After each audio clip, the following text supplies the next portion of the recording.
contohnya, atau menjaga kebersihan, boleh yang lainnya. Atau sama dengan memberikan tugas apapun. Paham ya? Diberikan satu orang satu. Kalau sudah selesai, silakan ditempel di karton yang dibuat dengan rapi. Coba dibagikan dulu.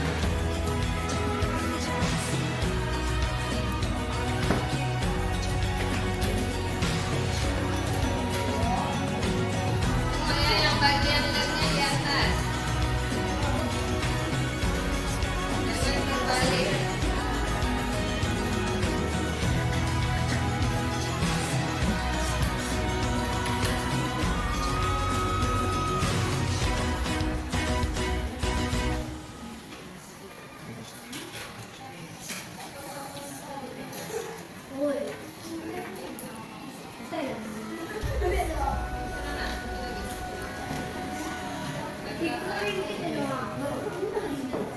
Yang lengket yang di belakang.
mendengarkan pendapat ibu, itu namanya musyawarah.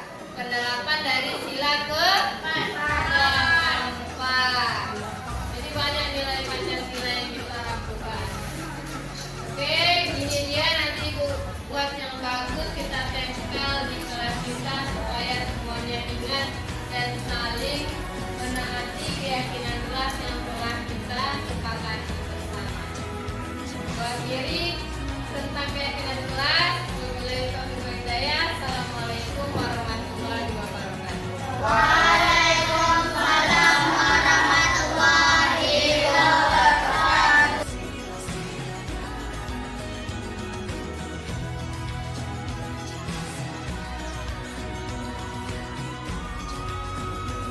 Bismillahirrahmanirrahim. Assalamualaikum warahmatullahi wabarakatuh. Waalaikumsalam warahmatullahi wabarakatuh. Yang terhormat Ibu Kepala Sekolah beserta wakil, yang saya hormati Bapak Ibu Guru SD Negeri 153 yang telah berkenan hadir pada siang hari ini. Selawat diri pertama-tama marilah kita ucapkan puji dan syukur atas kehadirat Allah Subhanahu wa taala yang mana telah memberikan kita nikmat, salah satunya nikmat kesehatan, sehingga kita dapat berkumpul pada siang hari ini di ruang majelis guru. Salawat kirim salam tidak lupa pula kita hadiahkan kepada baginda besar Nabi Muhammad SAW dengan melafazkan Allahumma sholli ala Sayyidina Muhammad wa ala ali Sayyidina Muhammad. Baiklah Bapak Ibu yang berbahagia pada siang hari ini, adapun kegiatan kita pada siang hari ini merupakan salah satu bentuk dari tugas pada pendidikan guru penggerak, yaitu modul 1.4 tentang penyebaran pemahaman dan penerapan pengamalan budaya positif. Nah, sebelum kita masuk ke dalam materi tentang budaya positif, ada hal yang ingin saya tanyakan kepada Bapak Ibu. Ketika kita mendengar kata budaya positif, kira-kira apa yang tergambarkan di pikiran Bapak Ibu tentang budaya positif? Ketika ada dengar, apa yang terpikir tentang budaya positif tersebut? Mungkin ada yang bisa memberikan pendapat apa yang tergambarkan ketika mendengar kata-kata budaya positif. Yuk, boleh silakan. Kebiasaan yang baik. Oke. Ada lagi yang lain? Kebiasaan atau tradisi yang baik. Menurut kita, karakter yang baik. Ya, terima kasih atas masukan dari Bapak Ibu. Semua jawaban yang diberikan itu memang benar. Bahwasanya ketika kita mengenal budaya positif, berarti kita akan melakukan kegiatan-kegiatan yang bisa mengembangkan karakter anak untuk mengarah ke yang lebih baik. Oke, lanjut.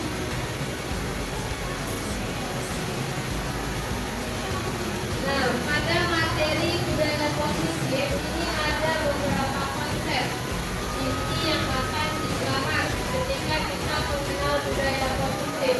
Yang pertama itu ada paradigma perubahan belajar, kemudian ada disiplin positif, nilai-nilai kebajikan, kebutuhan dasar manusia, motivasi perilaku manusia, posisi kontrol guru, keyakinan kelas, dan ada segitiga restitusi. Oke, boleh dilanjut. Nah, ini dia pembelajaran dengan paradigma baru. Pembelajaran dengan paradigma baru merupakan pembelajaran yang dirancang berdasarkan prinsip pembelajaran berdiferensiasi, sehingga para peserta didik belajar sesuai kebutuhannya berdasarkan tahap perkembangan sesuai teori psikologi modern untuk mewujudkan profil pelajar Pancasila. Yang mana kita tahu bahwa yang dicita-citakan Ki Hajar Dewantara untuk pendidikan kita, yaitu kita sebagai guru harus menuntun siswa kita untuk mendapatkan pendidikan yang sesuai dengan kodrat alam dan kodrat zamannya.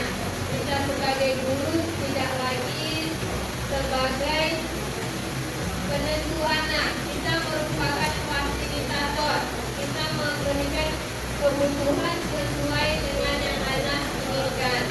Oleh karena itu, sebelum memulai pembelajaran, kita sebagai guru harus tahu terlebih dahulu kira-kira apa saja kebutuhan anak-anak kita di dalam kelas. Mungkin ada anak kita yang tipenya kinestetik, ketika pembelajaran dia kurang aktif, maka kita sebagai guru juga harus memberikan pembelajaran yang berbeda. Mungkin ada yang visual, dengan gambaran dia lebih paham. Kita sebagai guru harus memberikan media pembelajaran berupa gambar. Mungkin ada juga yang dengan kita mendengarkan dia juga bisa paham. Itulah gunanya kita melakukan penilaian diagnostik di awal pembelajaran. Nah, ini ada miskonsepsi tentang teori kontrol, yang mana ilusi bahwa guru mengontrol murid, kemudian ilusi bahwa penguatan positif, efektif, dan bermanfaat, kemudian ilusi bahwa kritik dan membuat rasa bersalah mampu menguatkan karakter, kemudian ilusi bahwa orang dewasa berhak memaksa.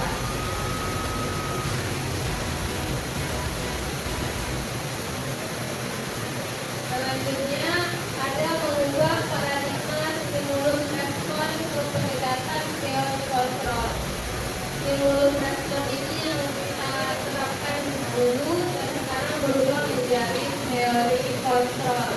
Seperti realitas atau kebutuhan kita sama, padahal sebenarnya kebutuhan kita berbeda. Itu yang saya maksudkan tadi, setiap anak itu memiliki kebutuhannya yang berbeda-beda. Kita tidak bisa menyamakan kebutuhan masing-masing siswa. Kemudian semua orang melihat hal yang sama, berubah menjadi setiap orang memiliki gambaran yang berbeda. Kembali kepada tadi, setiap orang kebutuhannya berbeda-beda, tentu ketika menggambarkan tentu tetap berbeda juga. Kemudian kita mencoba mengubah orang agar berpandangan sama dengan kita. Teori kontrolnya kita berusaha memahami dengan orang lain tentang dunia. Yang keempat, perilaku buruk dilihat sebagai suatu kesalahan. Teori kontrolnya, semua perilaku itu memiliki tujuan. Kemudian stimulus respon yang kelima, orang lain bisa mengontrol saya. Teori kontrolnya hanya Anda yang bisa mengontrol diri sendiri. Yang keenam, saya bisa mengontrol orang lain. Teori kontrolnya Anda tidak bisa mengontrol orang lain. Selanjutnya, pemaksaan ada pada saat ujian gagal. Teori kontrolnya kolaborasi dan konsensus menciptakan pilihan-pilihan baru. Lanjut, model berpikir menang atau kalah. Pada teori kontrol, model berpikir menang dan menang. Nah, ini dia asal mula dari kata disiplin positif. Bahwasanya disiplin itu berasal dari kata disiplina, yang artinya itu belajar. Disiplin mengacu pada disiplin diri yang memiliki tanggung jawab terhadap apa yang dilakukan berdasarkan nilai yang diyakini. Disiplin positif merupakan salah satu cara penerapan disiplin yang bertujuan untuk menumbuhkan kesadaran serta memberdayakan peserta didik tanpa imbalan maupun reward. Ancaman sebagai pendidik, kita memiliki tujuan yaitu menciptakan peserta didik yang memiliki disiplin diri sehingga mereka berperilaku mengacu kepada nilai-nilai kebajikan universal dan memiliki motivasi intrinsik dalam perubahan perilaku ke arah yang lebih baik. Ini ada beberapa nilai kebajikan yang telah disepakati bersama, lepas dari suku bangsa, agama, bahasa maupun latar belakang. Contohnya satu ada pada profil pelajar Pancasila, yang mana ada 6 dimensi di dalamnya, yaitu beriman dan bertakwa kepada Tuhan Yang Maha Esa dan berakhlak mulia, kemudian berkebinekaan global, gotong royong, mandiri, kreatif, dan bernalar prinsip. Ada dari PYP, Ibo Primarian Program, itu ada nilai kebajikannya, toleransi, rasa hormat, integritas, mandiri, menghargai, antusias, empati, keingintahuan, kreativitas, kerjasama, percaya diri, dan komitmen. Kemudian ada keterampilan hidup atau life skill, di mana di dalamnya terdapat nilai kebajikan, dapat dipercaya, lurus hati, pendengar yang aktif, tidak merendahkan orang lain, dan memberikan yang terbaik dari diri. Kemudian kebutuhan dasar manusia, yang mana kebutuhan dasar manusia adalah segala bentuk sesuatu yang kita lakukan untuk mendapatkan apa yang kita inginkan. Seluruh tindakan yang kita lakukan memiliki tujuan tertentu, dan semua usaha terbaik yang kita lakukan adalah dalam rangka agar kebutuhan dasar kita terpenuhi dengan baik. Ada 5 kebutuhan dasar yang harus dipenuhi oleh manusia. Yang pertama yaitu bertahan hidup. Kebutuhan yang pertama bertahan hidup seperti ada makanan, kemudian pakaian, tempat tinggal, keamanan, dan kesehatan. Kebutuhan dasar yang kedua yaitu kasih sayang dan rasa untuk diterima, seperti rasa diterima, dipedulikan, berbagi, kerjasama menjadi bagian dalam kelompok. Kebutuhan dasar manusia yang ketiga yaitu penguasaan. Di dalamnya terdapat harga diri, keinginan untuk dianggap, memimpin, berprestasi, diakui, dan didengar. Yang keempat, kebebasan, di mana ada mandiri, memiliki pilihan, mencoba hal baru, mampu mengembalikan arah dirinya. Yang kelima, kesenangan, ada bermain, humor, antusiasme, dan tertawa. Jadi 5 kebutuhan dasar ini kita harapkan dapat didapatkan oleh anak-anak kita di dalam kelas. Nah, adapun motivasi dari anak-anak tersebut untuk melakukan perilaku manusia, ada motivasi ekstrinsik, ada motivasi intrinsik yang dari dalam diri. Untuk motivasi ekstrinsik itu yang dilakukan itu untuk menghindari ketidaknyamanan atau hukuman. Ini banyak terjadi pada anak-anak kita yang mana dia melakukan sesuatu tujuannya untuk tidak dihukum. Kemudian untuk mendapatkan imbalan atau penghargaan dari orang lain. Kemudian yang dari dalam diri yaitu untuk menjadi orang yang mereka inginkan dan menghargai diri sendiri dengan nilai-nilai yang mereka percaya.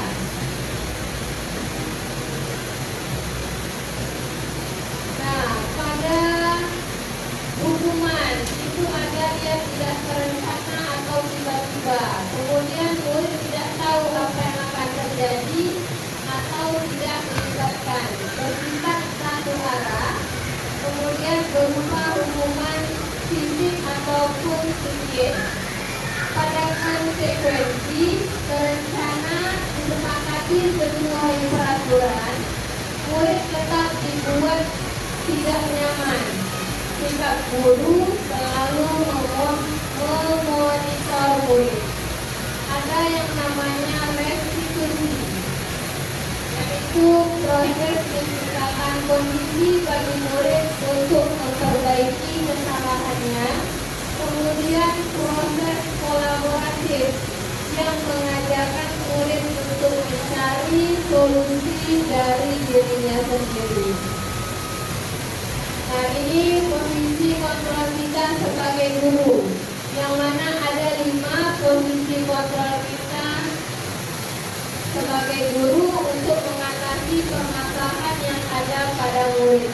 Yang pertama yaitu sebagai penghukum, kemudian sebagai pembuat merasa bersalah, kita sebagai teman, kemudian sebagai pemantau, dan terakhir sebagai manajer. Nah, ini ada contoh penerapan 5 posisi kontrol dalam kasus siswa tidak memakai atribut lengkap saat upacara bendera. Nah, pada kasus tersebut, apabila posisi kita sebagai guru merupakan posisi sebagai penghukum, maka yang kita lakukan pada siswa yaitu meminta siswa untuk hormat pada bendera selama 1 jam. Itu contoh posisi sebagai penghukum. Sebaliknya, pada saat kita memiliki posisi pada pembuat merasa bersalah, maka kita akan mengatakan kepada anak, berapa kali di rumah harus beritahu kamu selalu saja mengecewakan bapak ibu. Itu namanya membuat rasa bersalah. Dengan kata-kata kita tersebut, anak akan merasa dirinya bersalah. Selanjutnya, sebagai teman. Jadi sebagai teman, maka kata-katanya, ayo dong, ikuti aturan sekolah. Tolong bantu bapak ibu ya, sekali ini. Ya sudah, tidak apa-apa. Lain kali jangan berbuat seperti ini lagi ya. Jadi bahasanya itu lebih kepada kita seolah sebagai temannya. Itu maka posisinya sebagai teman. Dari segi bahasa sudah bisa kita lihat. Kemudian sebagai pemantau, kamu sudah melanggar peraturan sekolah. Kamu tahu konsekuensinya. Setelah upacara, kamu beli atributnya ke koperasi. Jangan diulangi lagi. Maka di sini kita tidak memberikan hukuman, kita memberitahu kepada anak apa konsekuensi dari tindakan yang dia lakukan. Kemudian sebagai manajer, apakah kamu tahu kesalahanmu? Kira-kira bagaimana kamu memperbaiki kesalahanmu? Pada posisi manajer, kita tidak menunjukkan kesalahan anak. Kita hanya memberi kode kepada anak kira-kira apa kesalahan yang dia buat. Nah, di sini posisi selanjutnya yaitu keyakinan kelas. Mengapa keyakinan kelas? Bukan peraturan kelas. Kalau yang namanya peraturan itu dibuat oleh guru, hanya satu pihak. Sedangkan kalau keyakinan kelas kita buat bersama-sama anak, kita sepakati dengan tujuan untuk menerapkan disiplin di dalam kelas. Adapun pembentukan keyakinan kelas itu bersifat abstrak, berupa pernyataan universal, dibuat dalam pernyataan positif. Jadi tidak ada kata-kata jangan pada keyakinan kelas. Gunakan kata-kata negatifnya, diubah ke dalam bentuk positif. Kemudian sedikit saja agar mudah diingat. Selanjutnya sesuai dengan kondisi kelas dan sekolah sehingga mudah diterapkan. Semua warga sekolah atau warga kelas dilibatkan saat membuat keyakinan kelas.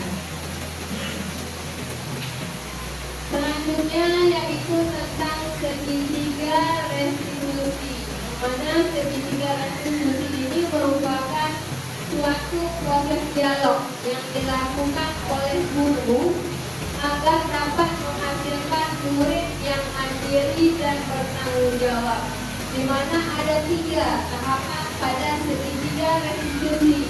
Yang pertama yaitu kita menstabilisasi identitas, kemudian kita validasi tindakan yang salah, baru kita menanyakan keyakinan.